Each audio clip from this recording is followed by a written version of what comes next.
조조의 삼남, 시인 조식.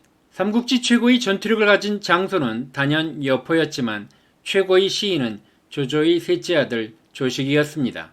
중국사에서 시의 황금시대는 당나라였고 시선 200, 시성 두보가 등장하기 전 조식은 시성이란 극찬을 받았습니다. 5세기 시인 사영우는 천하의 제주가 10마리라면 조식이 8마리를 혼자 차지했다고 평가했고 청의 왕사정은 중국 최고의 시인 3명으로 당의 200, 송의 소동파, 삼국시대의 조식을 꼽았습니다.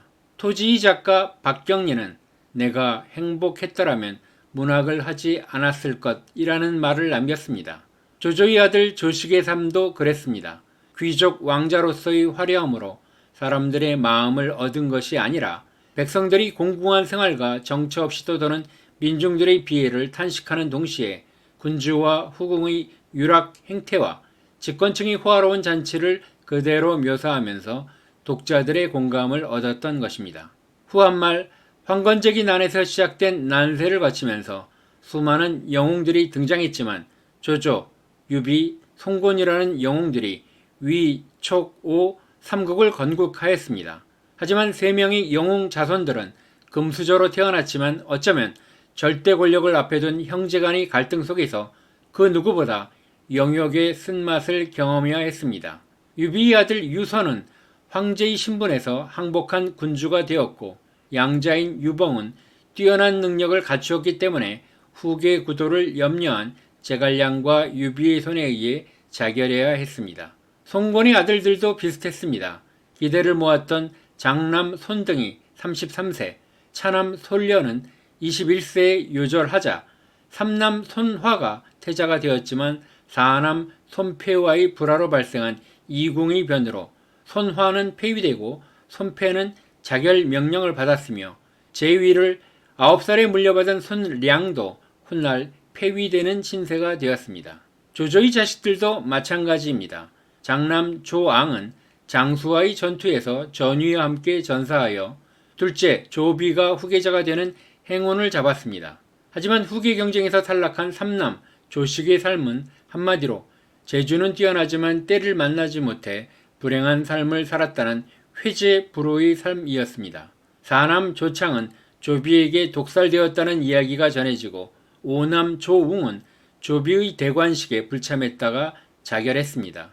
육남 조총은 뛰어난 천재로 평가되었지만 12살에 요절하였습니다. 조조가 죽고 후계자가 된 조비는 조식을 죽일 명분을 찾았습니다.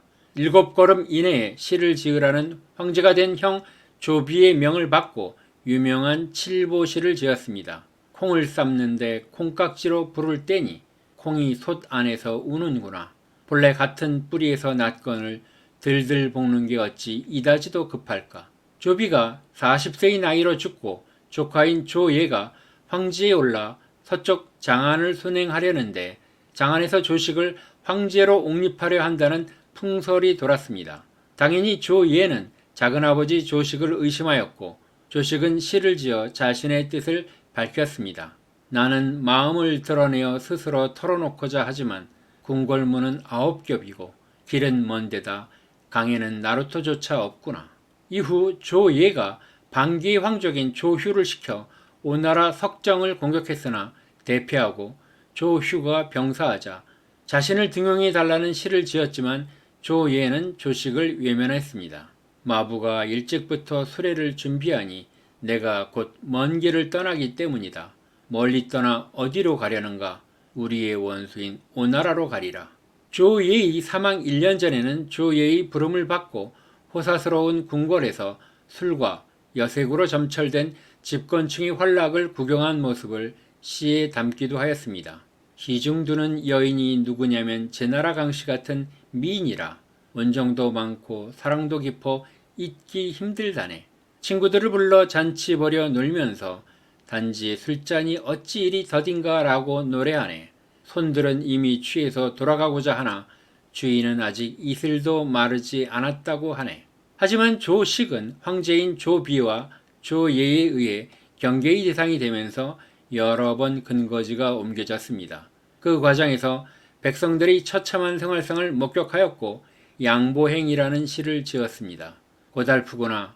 변방 바닷가의 백성은 풀로 엮은 농막에 몸을 맡기고 처와 자식들은 짐승처럼 거친 숲속에 의지하며 살아가네.